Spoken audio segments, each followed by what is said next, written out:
এই মুহূর্তে আমি অবস্থান করতেছি দক্ষিণ সুন্দরবনের একদম শেষ প্রান্তে। এই যে বিস্তীর্ণ এলাকা জুড়ে নদী চর, এই চরে দেখেন কি পরিমাণে গাছপালা পড়ে আছে। এই গাছগুলি মূলত সব কেওড়া গাছ।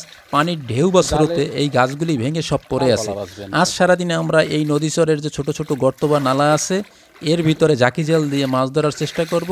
এই সমস্ত গর্তে মূলত জাবা মাছ, গলদা চিংড়ি, ট্যাংরা মাছ, পার্শে মাছ, এই মাছগুলি সবচেয়ে বেশি পাওয়া যায়। আজকের আমরা সারাদিন আপনাদেরকে এই মাছ ধরার দৃশ্য, সেই সাথে দক্ষিণ সুন্দরবনের যে প্রাকৃতিক সৌন্দর্য আছে সেই সৌন্দর্য দেখানোর চেষ্টা করব। প্রথম খেয়াও দিলাম একটা নালার ভিতরে। এখন দেখা যাক প্রথম খেয়াওতে জালে কী মাছ আসে। তবে এই সমস্ত নালার ভিতরে প্রচুর পরিমাণে গাছ পড়ে আছে, যার কারণে খেয়াও দেওয়ার পরে অনেক সময় জালে মাছ আসে না।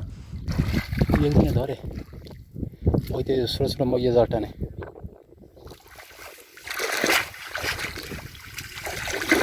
পার্শে মাছের পোনা আইছে। প্রথম খেয়াওতে আমাদের জালে দেখা গেল ছোট ছোট কিছু পার্শে মাছ আসলো, অন্য কোনো মাছ আসে নাই।